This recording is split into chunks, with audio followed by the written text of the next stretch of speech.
Anybody still talking about the way Conference Championship Sunday went down? Anybody talking Yeah, about that? I was just talking to a couple of people with teams that played, and I think one of the things that's interesting about the Niners to me, and I was just talking to a couple of other guys about this out there on the field, is the growth we've seen in them over the last 2 weeks, and like my perception of San Francisco has been that. Um, they have a great A game, right? Like they've got a great A game, like their fastball. But like if they don't have their fastball, what do they have? And can they throw off speed? And I think where they've gotten in trouble the last few years is when you can take them off schedule, you can put them in long distance, you can make them play from behind. We saw it in that Ravens game in December. And I think that's where we've seen real growth from the Niners, the last couple of weeks is that like when everything wasn't right, they were able to summon something else.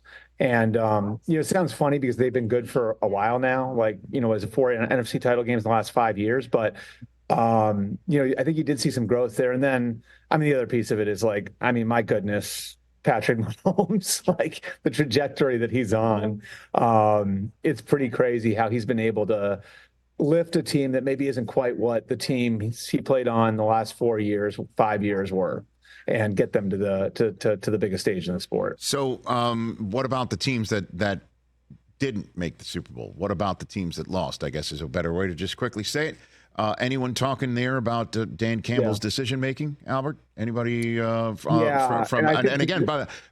am looking for the grist of the mill because I'm wondering if there's others from other organizations that are like, absolutely, these are the right decisions. We know all about analytics, and others like saying, what the hell is he doing?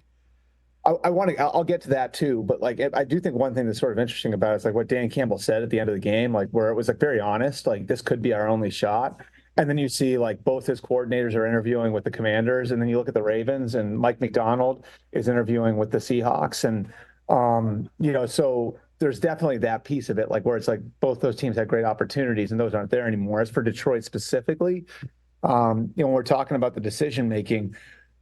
A lot of football people don't agree with what Dan Campbell did. I'm just going to call it what it is. Like if you talk to people who've been in the game for 20, 25 years, the coaches, the scouts, what they'll tell you about this sort of decision making. And look, like I think there is, obviously analytics plays into it and everything else, but like there's also the situational awareness here, and if you turn a 24-10 game into a 27-10 game, does San Francisco have to play that differently, And obviously at the end, if you kick the field goal and tie it, now the whole last 4 or 5 minutes of that game has a different context. So I think that's more of what it is. It's just the way situational football is being handled is evolving. And, obviously analytics plays into that, but there's definitely pushback into the way from football people on the way that the Lions handled the end of that game. What about are there any analytics folks at the Senior Bowl or Sure.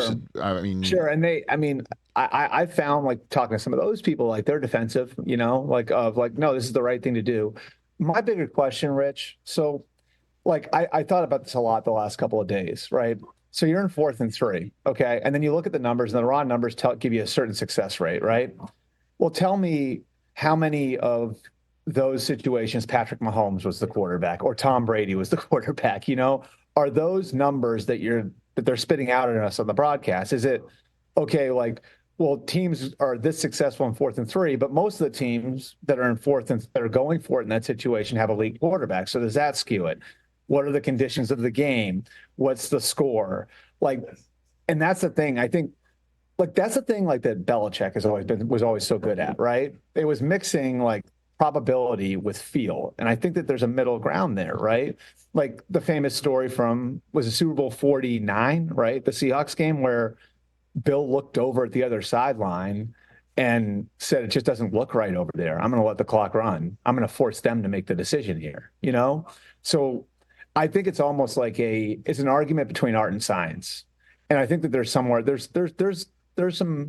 interesting answers in the middle of there, but I do think to some degree, like the art side of it, which is like the old school football side of it, and the science part of it, which is the analytics side of it, like it's almost like they've sort of retreated to their corners. And that middle ground, I think, is where the real answer is, right? You can use the analytics as guardrails. Like that was, I remember, Eric DeCosta, the Ravens general manager, using that term with me, 6-7 years ago when I did a story on analytics. Like they're guardrail, use them as guardrails, not as absolutes, And I think it's like this, but I think what it's become now is like, on one side, you get the football people with the art of those decisions. And on the other side, you've got the analytics people with the science of those decisions. And unfortunately, too often, those two sides retreat to their corners and don't seek out the middle ground where I think the right answer probably is. Albert Breer here on The Rich Eisen Show. Catch The Rich Eisen Show every single day on the Roku channel, 12 to 3 Eastern, for free.